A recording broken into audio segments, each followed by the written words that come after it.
dark energy. And my question was really kind of, is it just a way of saying like, we don't know what's going on, so we're just going to call it dark energy instead of like question mark? Well, what happens is, as Lala has already mentioned, there seems to be some idea that if you name it something, that you somehow understand it better. And so you usually try to pick some nice catchy name for it, so it catches on. So before they came up with dark energy, it was quintessence was the name for this. And it's basically just another way of saying, if we name it somehow, we become more familiar with it, and therefore we'll at some point understand it. But is that the case here? Oh, I think so. As Lila pointed out, if you're off by a factor of 10 to the 120, it's hard to be more wrong than that. We don't have a clue. Yeah, Besides sharing, this fits with Einstein's cosmological constant. So they say, oh, this is Einstein was correct. The cosmological constant, which he threw out, actually needs to be put back in. But that's another way of saying that something we have a name for can substitute for something we don't have a name for.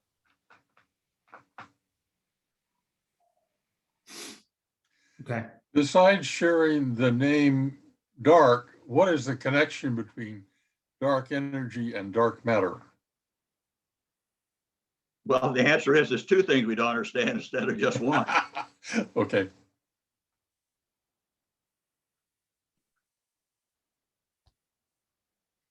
If there's no other questions, I'll try to answer some of the questions that Lila sent me as far as current activities. One question is, how far back in time can we see with current telescopes? How far back in time is the cosmic background radiation?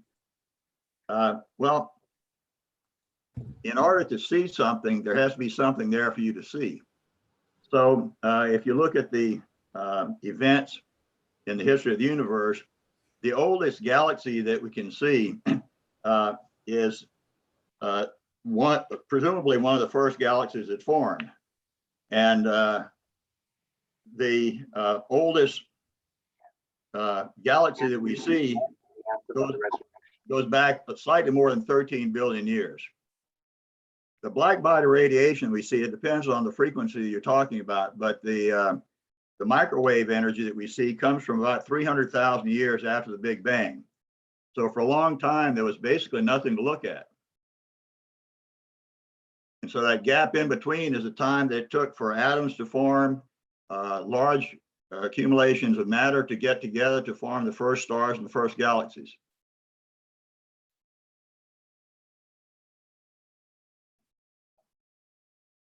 Another question is, what sites in the solar system are good candidates for life?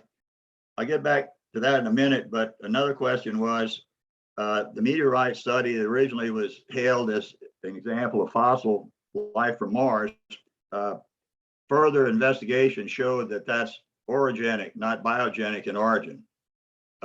Looking at the chemistry of the rock, of the meteorite, they were able to show that the conditions under which those connected spherules formed were conditions that are not very conducive to life in terms of temperatures and pressures. And we know that orogenic processes can produce such things under certain circumstances. So the original study that indicated it was life, virtually everybody, perhaps even including the original author, have agreed it's not. The other part of that question is, if there had been life on Mars, could we still detect its effects on the Martian atmosphere? About 25 years ago, I gave a talk at Rice that says, if you want to look for something on Mars, look for methane. And if there's currently methane there, it probably means there's currently something producing it, and it could either be a biologic process or an orogenic process. There's a new development on that came out just a couple of days ago. One of the rovers currently on Mars has a wind gauge, so they can determine the direction and the speed of the wind. And they correlated that with the methane detection and have concluded it's coming from a place not very far from where that rover is. When the wind blows in the right direction, they see the methane. When the wind blows in the wrong direction, they don't. So apparently there's something there on the surface or below the surface that's currently producing methane. And the best guess is there's some current primitive life forms similar to the microbes on Earth that produce methane. So they are zeroing in on the place to look. It may be a while before they actually get there to look. The sort of attached question, how can we currently determine an exoplanet's atmosphere? The answer is spectroscopically. When we see an exoplanet pass in front of its star, we can actually measure the absorption lines associated with complex molecules in the atmosphere of the planet.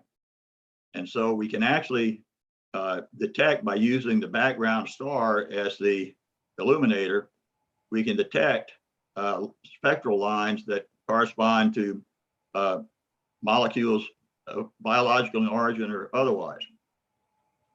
Oxygen and methane are certainly two of the important ones to look for. So far, we haven't seen any evidence of either one of those, but we haven't looked at that many stars yet either. Okay, going back to the question of what sites in the solar system are good candidates for life, let me preface this by saying a few words about what we used to think was necessary for life. Back 30 or 40 years ago, the feeling was that the sun was the source of all life forms on Earth. And the original idea was that first life on Earth formed in nice warm surface pools that just happened to be a very nice environment. At the same time, we were finding several puzzles, trying to understand some basic other information that could or could not relate to origin of life on Earth. One of the first problems was the salinity of the oceans. The idea was that the oceans got the mineral content, including salt, by leaching it off of land rocks. The problem was the chemistry was totally wrong. You can't get that amount of salt, magnesium, iron, and so on in salt water by leaching those minerals off of rocks on Earth or mountains on Earth from rainfall and rivers and so on. So it wasn't until the discovery of two things. The first one was seafloor spreading, plate tectonics, and the understanding that there were spreading centers under the ocean, the Mid-Atlantic Ridge being the primary one that was studied first. And by dragging a magnetometer across the Mid-Atlantic Ridge, you could actually see magnetic stripes in opposite directions that indicated that the seafloor at that place was formed when the Earth went through one of the magnetic reversals that it goes through regularly, and that there was an identical stripe on the other side of the Mid-Atlantic Ridge that corresponded to seafloor formed at the same time. So the first understanding was that seafloor is being constantly created by spreading centers at like Mid-Atlantic ridges, that the rock comes out, solidifies, takes on the magnetic field of whatever the Earth has at the time, and the record of that is very clearly shown by the magnetometer record. When we went down to the Mid-Atlantic Ridge, we found something very interesting. We found the black smokers. These are vents that correspond to undersea volcanic vents, and they are boiling out literally minerals from the interior of the Earth. And at the high temperatures that the water exits at, they are able to put into solution a lot more minerals, including salt, than are possible by leaching from land.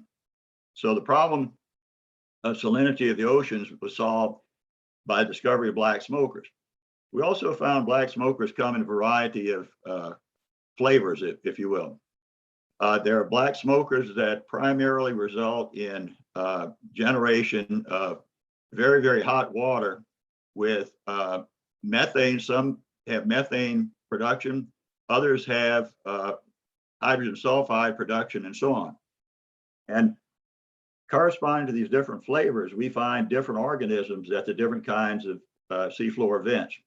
We find tube worms in the case of the hydrogen sulfide emitting smokers that their metabolism is, they are vessels for microbes. And these microbes use the hydrogen sulfide as an energy source to provide food for the worms. This is the first time that we understood that the sun was not necessarily the only source of energy for life.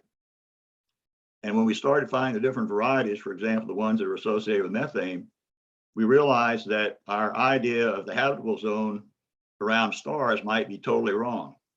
That you don't have to be in a certain zone at a certain distance from the star with liquid water on the surface. This is further illustrated by the discovery of a third division of life. We used to think that there were bacteria and then there were eukaryotes. Eukaryotes are the critters on Earth that have cell walls with a central nucleus. A guy named Carl Woese started studying this back in the 60s and found that the DNA in some of the supposed bacteria was totally different than the DNA of the other bacteria, and in fact, totally different than our DNA. So they divided life into three categories: the archaea, the bacteria, and then all other plants and animals, including us, which are the eukaryotes. The interesting thing about the archaea, they are the only critters on Earth that produce methane. They also include most of the extremophiles, the microorganisms that can stand boiling temperatures, extreme salinity, extreme acidity, extreme pressure, extreme radiation. So when you start looking at the fossil record, first thing you find out is that the present archaea are almost identical to the critters you find in the oldest rocks on Earth. For example, the rocks in Greenland that are almost 4 billion years old. So this tells us that probably the reason they are capable of withstanding these temperatures and pressures and so on is that's home to them. They're comfy with that, which means they must have originated under conditions that are very much different than the nice warm surface pools.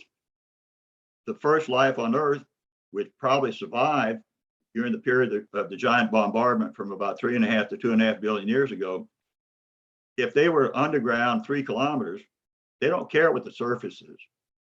Surface can be bombarded with giant meteorites that would destroy everything on the surface and even boil away part of the oceans. But their environment doesn't change at all. So there's a high possibility that the first life on Earth originated deep underground at several kilometers in the oceans or in rocks. And that what happened after that was repeated sterilization of the surface and eventual migration when the surface got better of these extremophiles up to the more benign environment on the surface. So the idea is that life in liquid pools on the surface follows. It's not where life started. Once you understand that, now that we understand there may be oceans in the moons of the giant planets that are heated by gravitational tides, and so there's probably black smokers in the oceans of several of the giant moons, which greatly expands the life zone that we were looking for in the vicinity of stars. And so if I have to pick the places in our solar system where they're good candidates for a possibility of life, I'll start with the Earth, because obviously we know there's at least some lower life forms here. I'll add Mars. Let me say a little bit about terrestrial planets, specifically Mars and Venus. One of the things that I studied going back to the 70s was what I'll call comparative planetology. That's trying to figure out why planets that started off under very similar circumstances ended up so different.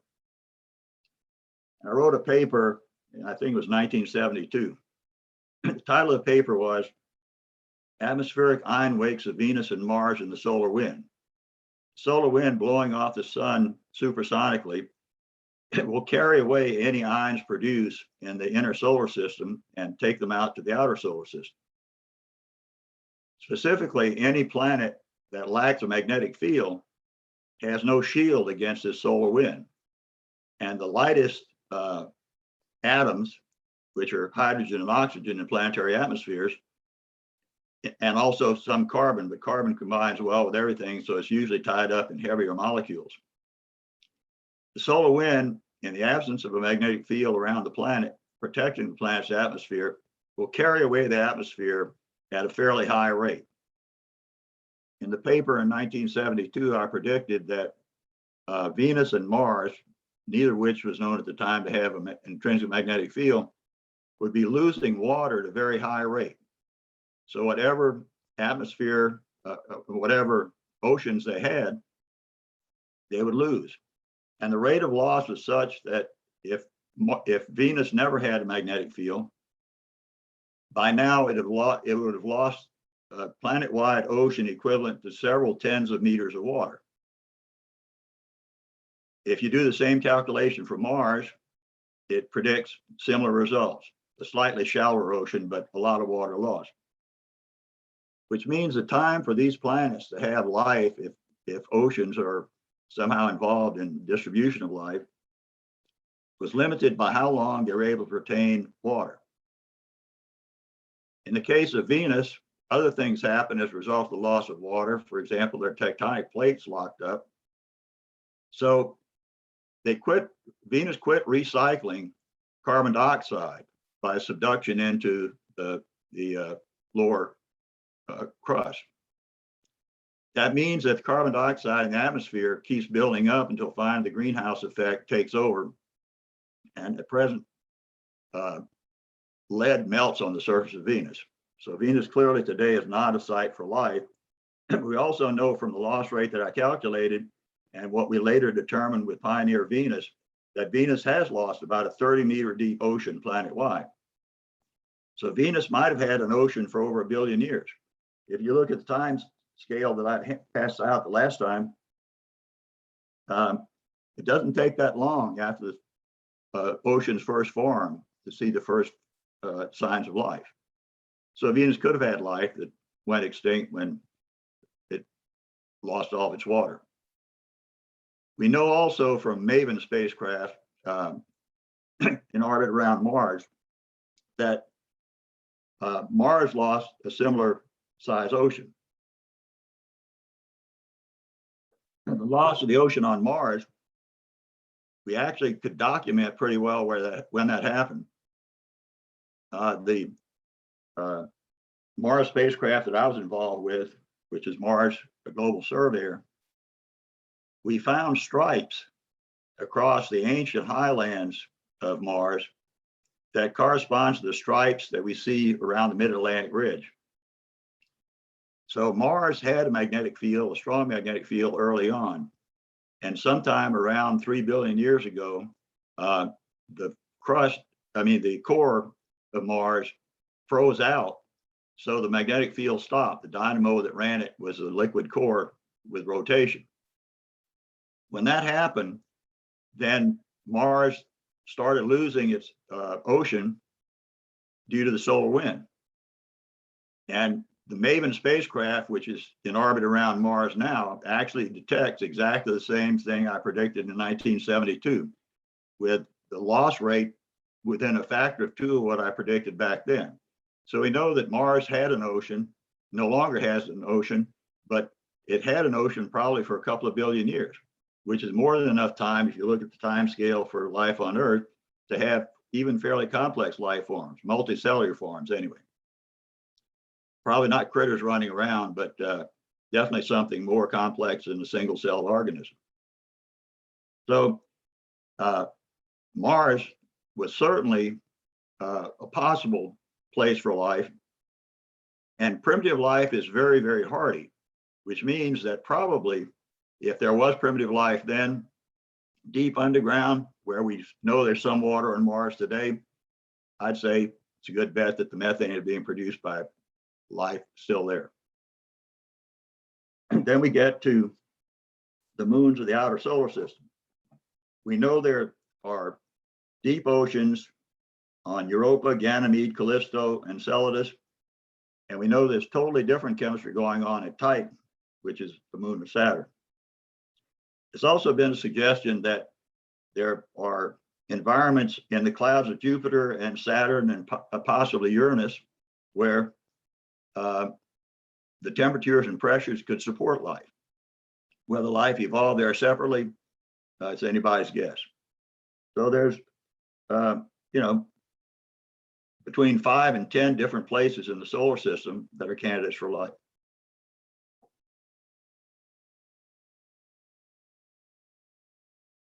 Comments?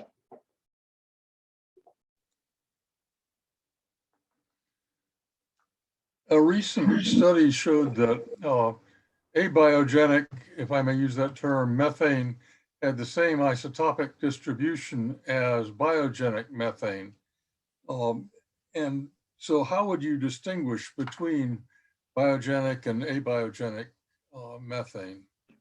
Well, there are ways that are fairly complicated. One of the things in my handout on solar system and life on Earth, the oldest evidence of life that I indicated was about 4.3 billion years ago. It turns out that's not fossils. That is an alteration in isotopic ratios for things like carbon and oxygen, which life does.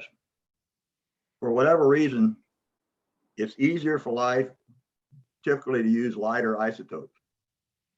So if you want to tell the difference between biogenic and abiogenic, or orogenic is a term that's usually used. If you see an alteration in the methane, oxygen isotopes, and carbon isotopes from the natural abundance, that's probably a good sign that it comes from biological activity. One of the other things is that there are a lot of biological molecules which are chiral. That is, they tend to rotate the plane of polarized light one way or the other. It turns out, for whatever reason, most life forms on Earth are left-handed. So let me give you a good example. There's two different kinds of sugars. There's levulose and dextrose. One rotates a plane of polarization to the left. Obviously, that's not dextrose. And it turns out, if you want to look at ordinary chemicals, especially carbohydrates, that can be produced either by life or not by life, all you do is put them in solution and shine polarized light through them. If the light rotates, they're probably biological in origin. We haven't done sophisticated tests like that yet on methane on Mars, but it's something a future mission could look at. I'm sorry, but methane is not chiral. No, it's not. It's symmetric. Yeah, it's correct. But presumably, if there's methane, there are more complicated biological or perhaps abiological molecules as well. But methane can have isotopic variations. Incidentally, this is also somewhat related to the question of how we know that Venus lost a 30-meter deep ocean. The natural occurrence of deuterium and hydrogen, ordinary hydrogen, is something that's pretty well known on Earth and elsewhere in the solar system. When we arrived at Venus with Pioneer Venus spacecraft, we could actually measure the deuterium hydrogen ratio. Now, what happens is if water is lost by processes like evaporation or solar wind scavenging, because the water comes in three basic varieties. It comes as H2O, HDO, and D2O. D2O obviously being the heavier. So what happens is the scavenging process will eliminate the lighter isotopes first. So you can calculate with modeling how much the deuterium hydrogen ratio should change over billions of years. And by measuring that ratio at Venus, we found out how much water has escaped. and it matched the numbers that we came up with earlier for solar wind scavenging.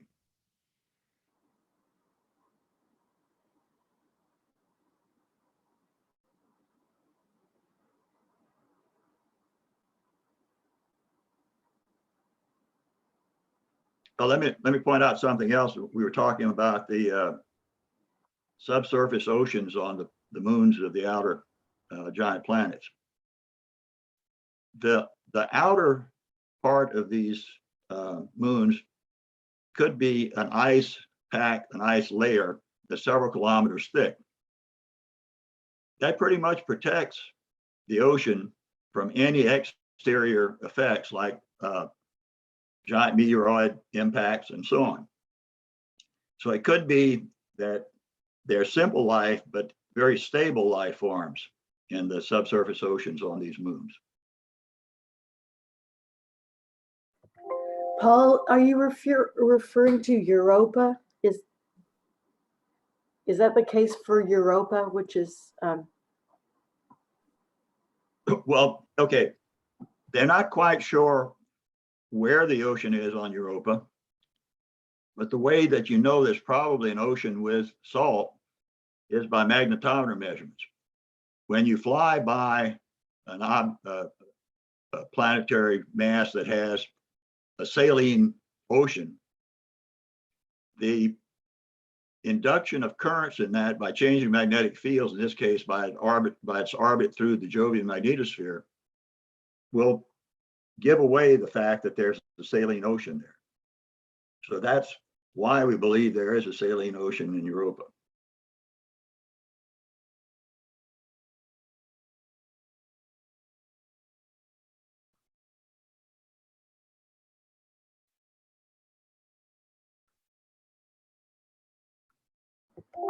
so I had no idea about any of this, Paul, and it's eye-opening for me to know that there could be primitive life this close to us. So it makes me wonder, surely it must be everywhere in our universe, would you say? Well, that's basically what the equation for N is related to.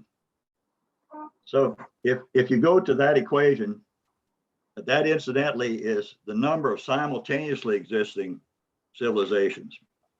The first part of the Drake equation has to do with, well, all the terms except the last two have to do with the possibility of there being life. Also, if you look at time scales for the thing I handed out for solar system and life on Earth, it turns out for an extremely long time, you had simply the development of greater and greater variety of very simple organisms. In fact, if you look at the history books going back to the 1950s, or went to a museum in the 1950s, they would have the hall of dinosaurs, then the hall of mammals, and then anthropology. That somehow conveyed the notion that one group of animals took over and became the dominant species. The dominant species on this planet is now and has always been microscopic life. Mm.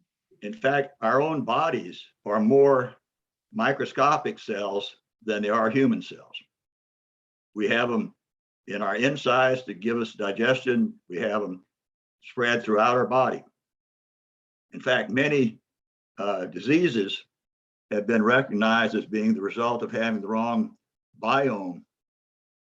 And so it sounds pretty gross, but people that have very serious digestive tract problems are actually given pills with somebody else's poop. They adjust their biome to fix their problem. So at the same time that a few higher life forms were appearing on Earth, the genetic variety and number of simple organisms was growing enormously. we are basically a very tiny outlier on the statistical curve of life on Earth. Whereas a few life forms like the archaea might have formed early on, the vast biomass on Earth now is in simple organisms. So in the Drake equation, the last two terms that deal with the possibility of intelligence and the possibility of communication ability are almost immaterial if you ask about life. My own feeling, and I'll try to fill this out in more detail next time, is that simple life is spread throughout every galaxy. And I remind you, there are trillions of galaxies. Within each galaxy, the number of stars that have something around them, a planet or a moon or whatever, that has life forms, is probably pretty close to 100%. There are some regions where they'll never get past primitive life forms. For example, in the inner part of most galaxies, they're interesting places, but they're also very violent places. In the central bulge of most galaxies, at the center of that is a black hole. If the black hole is feeding, it becomes a quasar. And in the process, it's basically chewing up nearby material, spitting it out in jets that are relativistic, and causing a lot of violent collisions in the high density inner parts of galaxies. Also, in the inner part of most galaxies, there are a lot of big stars that are going off as supernova. And having a supernova go off in the neighborhood may be spectacular fireworks, but it's not very good for life. So the answer is central bulges of galaxies are probably never going to have a population of planets or moons that have life, or never, at least it never gets past that. If you look at the handout that I gave, I have asterisk lines at various places. At 440 million years ago, for example, 85% of all life on Earth became extinct. 80% 375 million years ago. 96% 250 million years ago. Now, I doubt this changed the population of very primitive organisms very much, because what we see in the extinction record is the fossil record of larger, more complex animals. So life probably gets reset on a fairly regular basis, even in a nice planetary system like ours, where things are fairly calm in terms of planetary migration and so on. But something caused these extinctions.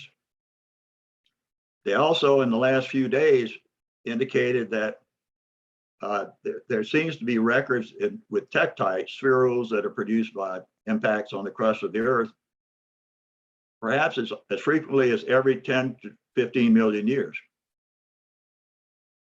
Now, this probably doesn't really affect the critters that are 3 kilometers down in the Earth or 3 kilometers down in the ocean. It affects all higher life forms, including surface plants. It's the basis for most of the food chain for herbivores on the crust.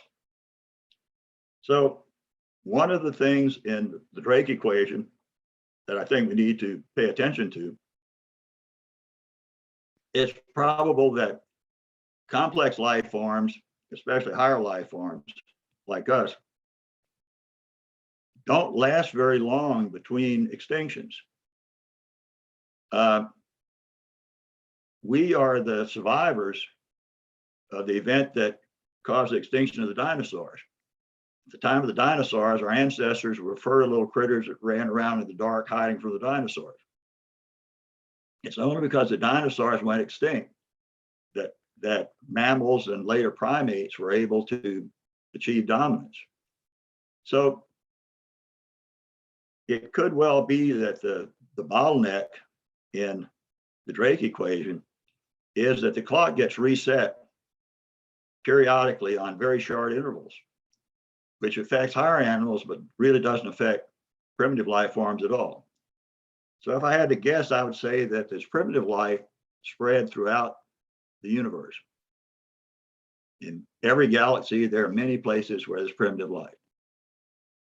The Drake equation seeks to answer a much more complicated question. How likely is it that higher life forms can evolve and persist for long periods of time? Looking at the lines with asterisks on this time scale, it says that's probably not a really probable thing.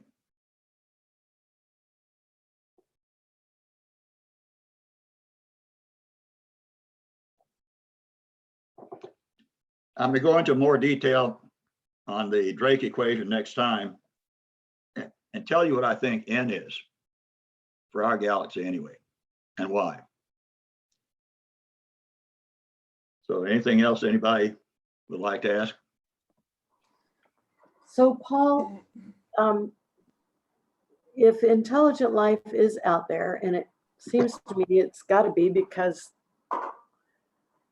the universe is infinite, it leaves a lot of room for intelligent life to develop, even within these constraints. Is it looking for us, and how would we know? Okay. Let's start first with two very important elements. That's time and distance. Well, and the third one, energy.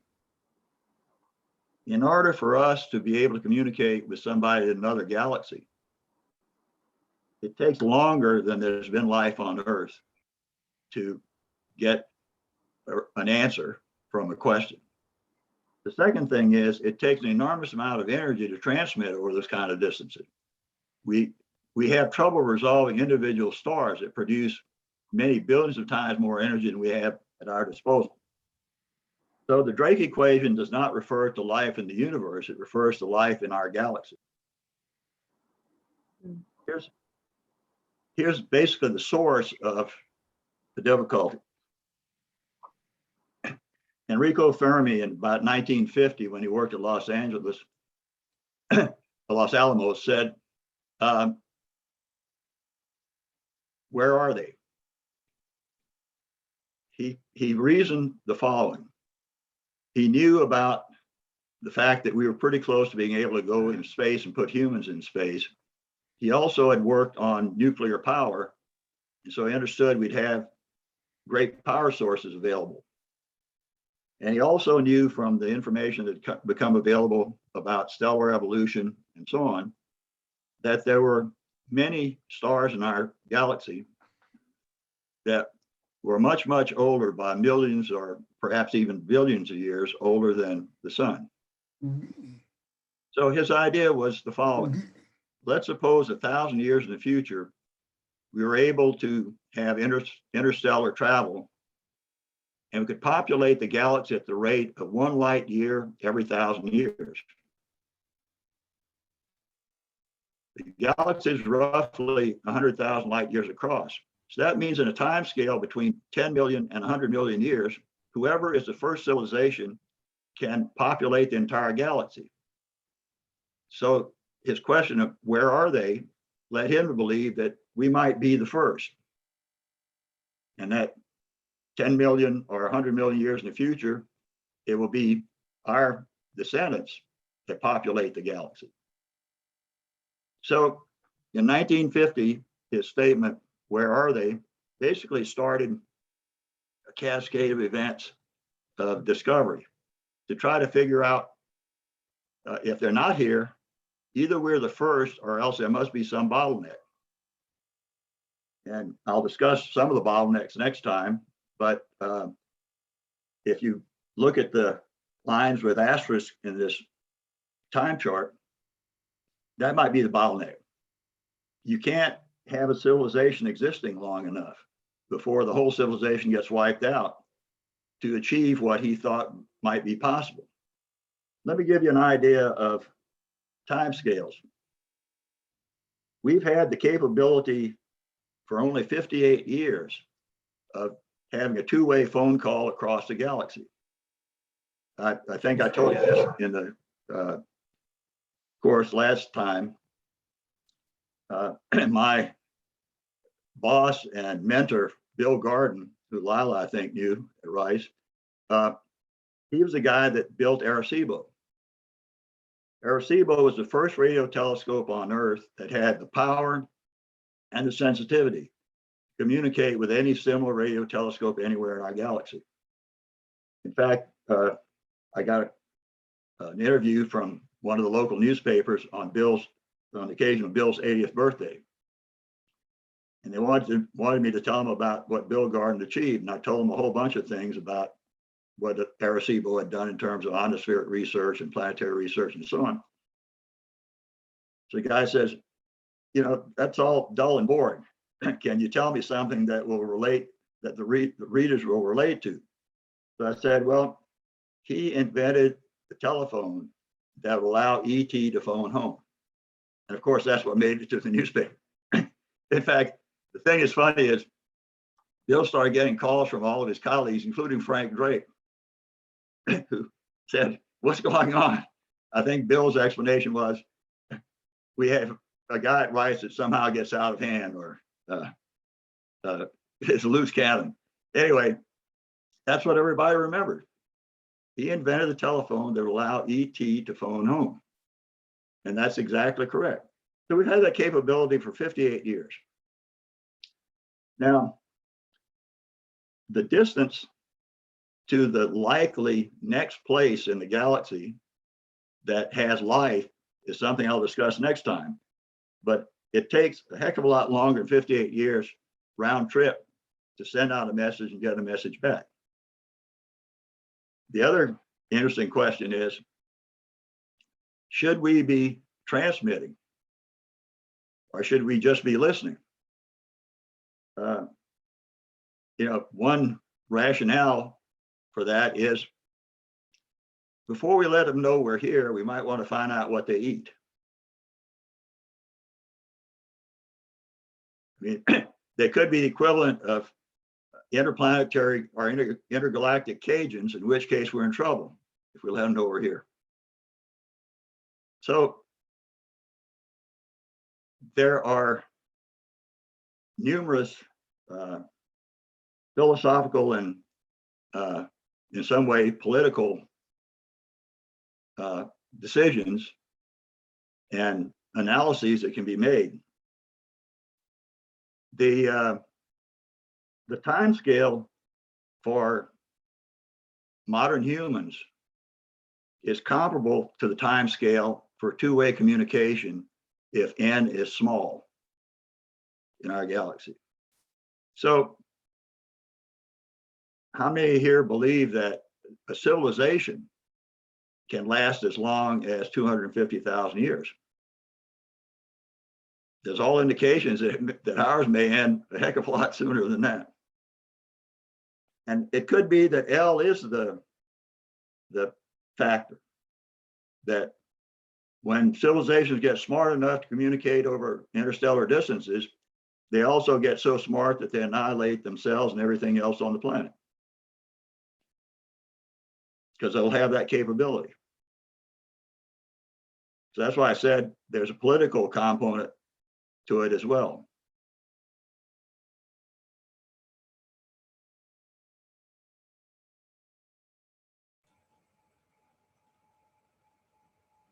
Comments?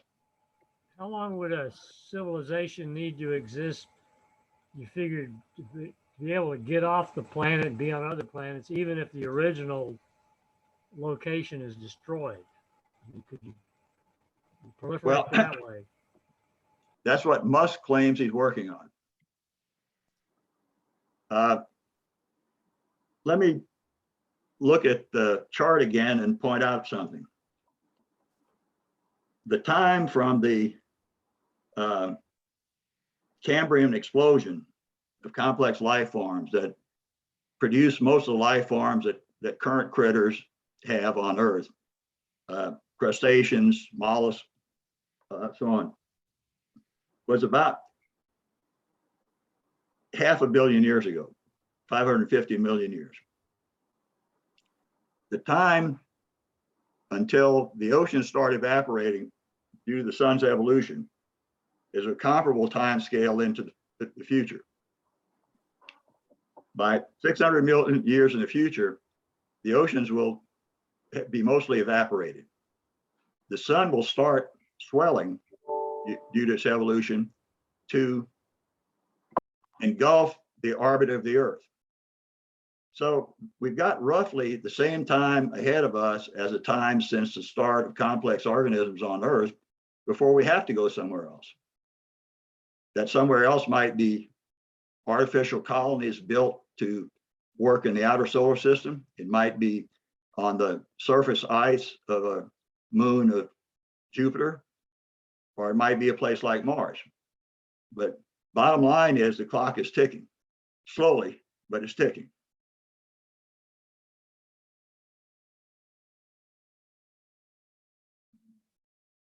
And there's also some other interesting things to contemplate. Look at the spacing between the extinction lines. It gets closer together as it gets closer to us. Does that mean it actually happened that way, or does it mean those are just the ones we discovered? Further back we go in time, the harder it is to determine exactly what an extinction is. So it may be that they appeared on a regular basis prior to 440 million years ago. It's just we don't have the evidence and the time scales to back that up. Now, we've got at the moment 2 extrasolar objects exiting the solar system that came in from another solar system somewhere around. These objects are not the first 2 objects to do that. They're the first 2 we discovered. As our techniques get better, especially the search for asteroids that might impact the Earth, we're going to find more and more. The theoretical considerations say there ought to be a lot of them. The space between solar systems ought to be filled with objects large and small that will enter other solar systems. Some of those objects would be very big. One of the things we found in the search for extraterrestrial, extrasolar planets, we found that a lot of stellar systems have giant planets close to the star. Now, giant planets do not form close to the star for reasons we can discuss later if you want. They form further out. So if you see a giant planet that's close to a star, it got there by sending a lot of other objects in that stellar system out.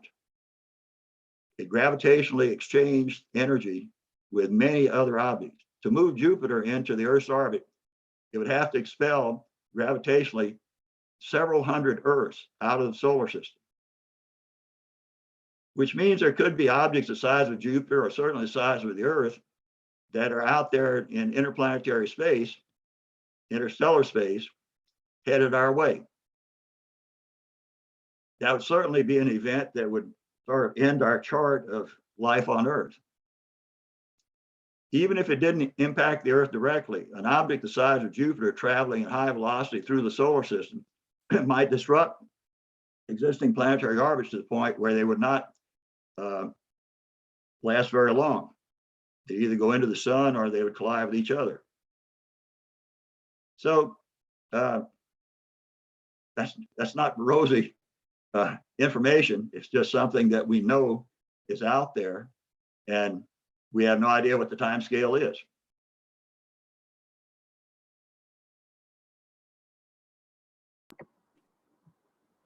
So one answer about where are they, or why don't we hear from them?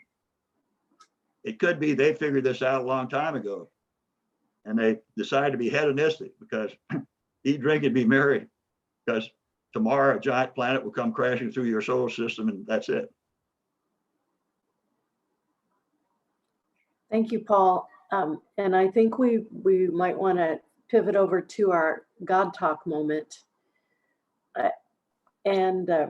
I think I would be remiss with all this talk of astrophysics and gravity, not to mention Leon Letterman's trying to name the Higgs boson the God particle. I'm sure you know all about that, Paul.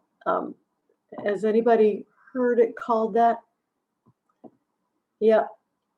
So my understanding is he did that as a PR stunt, and there was really nothing behind it at all, which sounds like Leon Letterman to me. Paul, is there in any sense to think that the Higgs is any kind of God particle in any sense of that phrase? Well, in Leon's defense, the public generally thinks of astrophysics as being pretty dull and boring. So if you can come up with something catchy like that, like dark energy or dark matter or God particle, you at least make the newspaper.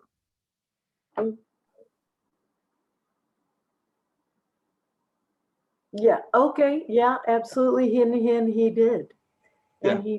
he did, yeah, well, okay, so, Any publicity is better than no publicity. Yeah.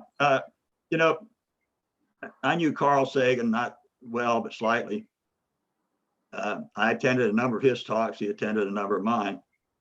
And they were totally different kinds of talks, because my talk might be of interest to 10 people in the United States alone. Whereas Carl made a lot of money and got a lot of attention to astrophysics. And some of my more uptight colleagues really objected to Carl. Like today, a lot of people object to Tyson. And Tyson actually was a protege of Carl's. Here's the thing that I have gotten some heat over. I point out to a lot of academic scientists that they need to understand they're really highly paid welfare recipients. Of course, this doesn't sit real well with them, but that's really what we are. We're taking public money and having a pretty good life. And so it helps if somebody else can pay for it. It helps if the public gets behind a program and they understand enough about it. They don't have to understand at the same level the scientists do, but they need to understand it at a little bit higher level than duh. So when you have somebody like Carl or Tyson, they perform a very important service for the public and for scientists. I've been at meetings, planetary science meetings at JPL, and Carl Sagan would show up with reporters, hairstylists, congressmen, and sort of take over the meeting. He'd come into the meeting and pretty much push everybody aside and say, okay, and start explaining to the congressman, okay, here's what's going on. And this would cause some of these scientists to just about blow a gasket. I mean, you could see smoke coming out of their ears. They were getting so upset because Carl had taken the podium and the program away from them.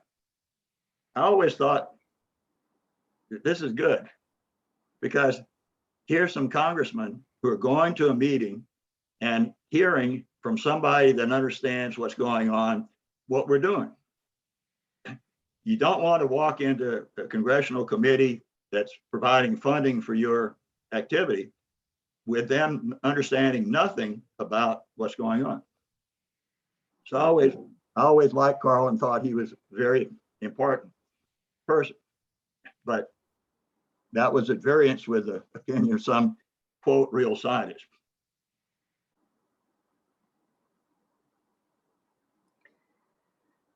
On this idea of intelligent life or life in other places, I just want to throw out there that in the daily office in our Book of Common Prayer, there's a prayer on page 118, the Phos Hilaron, and the last line of it is, O Son of God, O Giver of life, and to be glorified through all the worlds, plural worlds.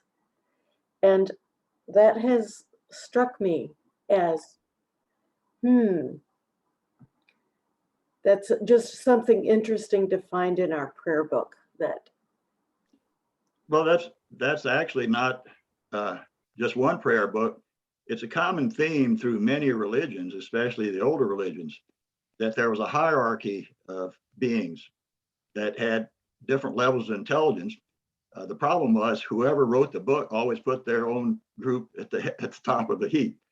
So they had lesser minions that were included in the mix, and in especially Oriental religions, this is a fairly common theme that they have a multitude of beings that have their own hierarchy.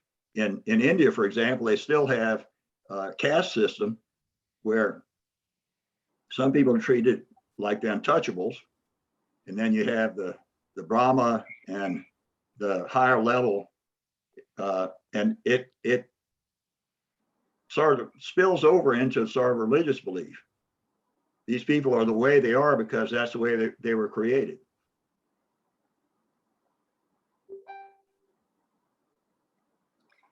Anthony, you had some questions that were really good.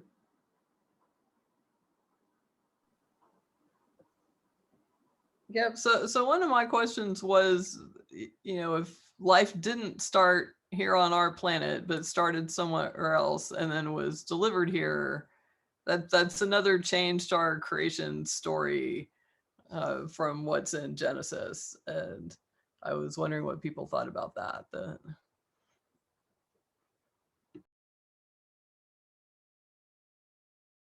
Well, let me comment on what we understand about how life started on Earth.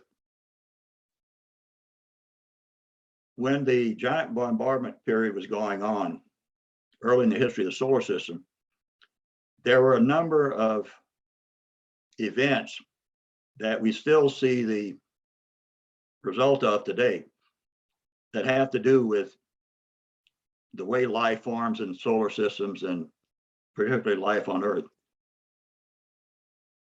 One of the first things we understood was that the early solar system was a very violent place.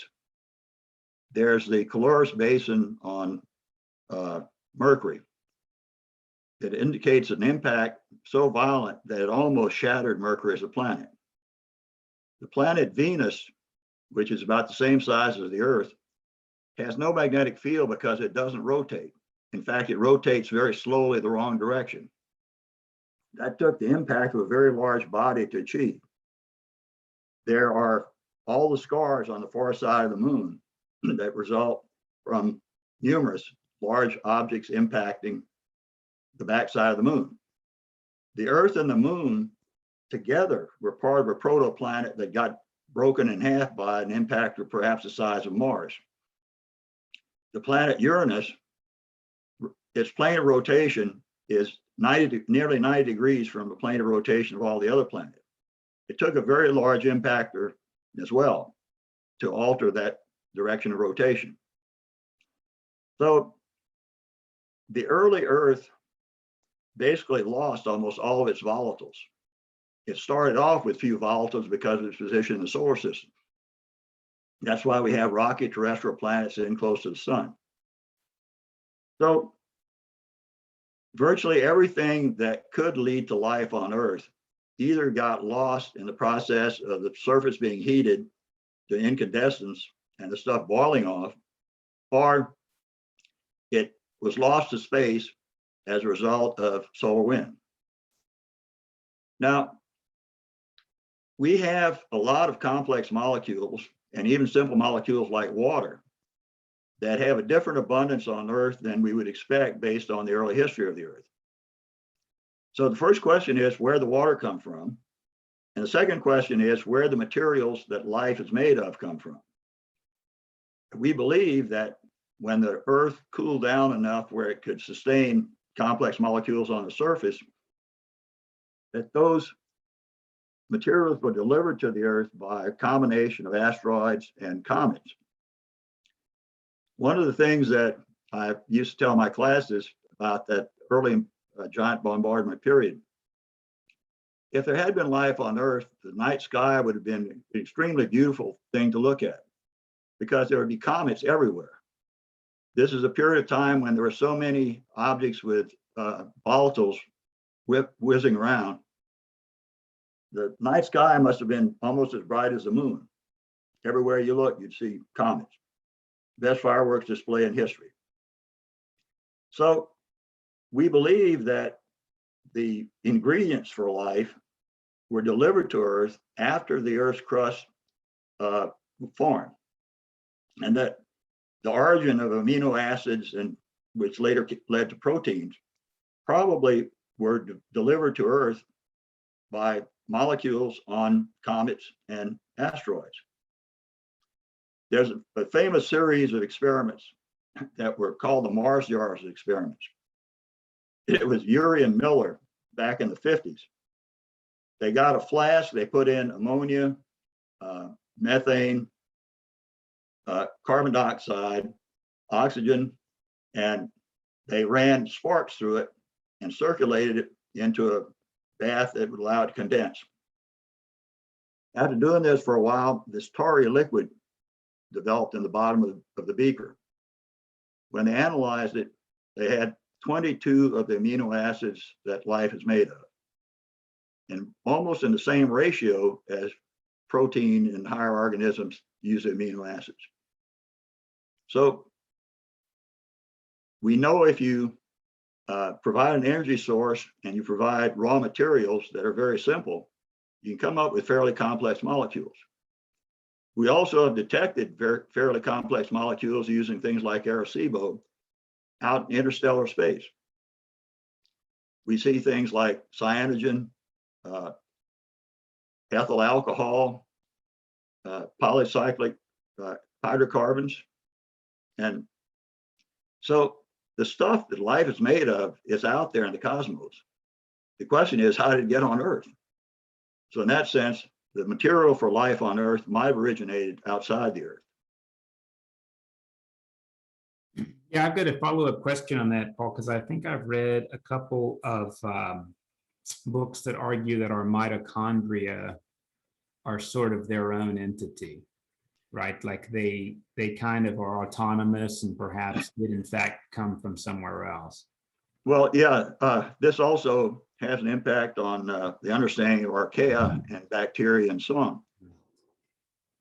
Mitochondrial DNA is passed down from mother to mother, or mother to offspring. So it's female to female. And the idea is that sometime in the distant past, probably at the time that archaea and bacteria separated, an archaea ate another one. Except for whatever reason, the one that was eaten didn't get consumed. It generated enough energy to make the original archaea happy, so they had a symbiotic relationship. You see that in some higher plants like algae, fungi, and so on. So the idea is that eukaryotes are the result of the merger between two cells, one of which is the nucleus. In the case of higher organisms, the mitochondria have their own DNA. That's the way you can trace ancestral Eve, for example. So it's a very plausible and logical conclusion. Paul, can I ask you one last question? Because I want to be mindful of time. Do you mind to give us a preview for next week, which of course will be our last week together on astrophysics for people in a hurry? Okay, what I'm going to try to do is take the solar system and life on Earth chart and look at it in a little bit more detail in light of the Drake equation. And I'll give you a couple of models to consider the Drake equation under that will give us some estimate of n under those circumstances. And I'll tell you what I think n is. Thank you. Paul, really, really grateful for your continued guidance, and Antha and Lila for your also helping us get organized and follow through. I'm really grateful, and I'll be back in person next week in Houston, and looking forward to finishing our time together. So thanks, everybody. Thank you, guys. Good questions. Thank you, Paul.